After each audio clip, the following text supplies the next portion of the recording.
Saudi আরবের আসির প্রদেশে অসামাজিক কার্যকলাপে জড়িত থাকার অভিযোগে ৪ জন নারী ও ১ জন পুরুষসহ মোট ৫ প্রবাসীকে গ্রেপ্তার করেছে স্থানীয় পুলিশ। আবহা শহরের একটি আবাসিক ফ্ল্যাটে বিশেষ অভিযান চালিয়ে তাদের আটক করা হয় এবং পরবর্তীতে আইনি ব্যবস্থা গ্রহণের জন্য পাবলিক প্রসিকিউশনে হস্তান্তর করা হয়েছে।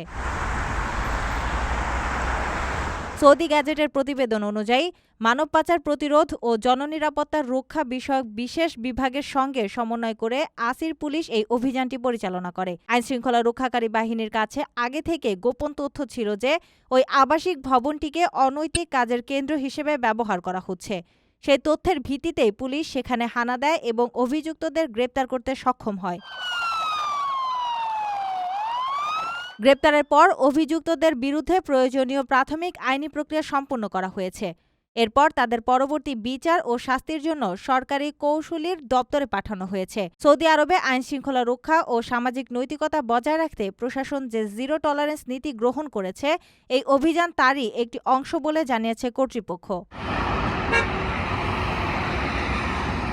আপনার স্বপ্নগুলো আকাশ ছুবে প্রবাসীর হেলিকপ্টারের মাধ্যমে। বিয়ে, জন্মদিন অথবা যে কোনো বিশেষ প্রয়োজনে হেলিকপ্টার ভাড়া করতে যোগাযোগ করুন স্ক্রিনে দেয়া নাম্বারে। প্রবাসীর হেলিকপ্টার, নিরাপদ ও সাশ্রয়ী বাহনের বিশ্বস্ত নাম।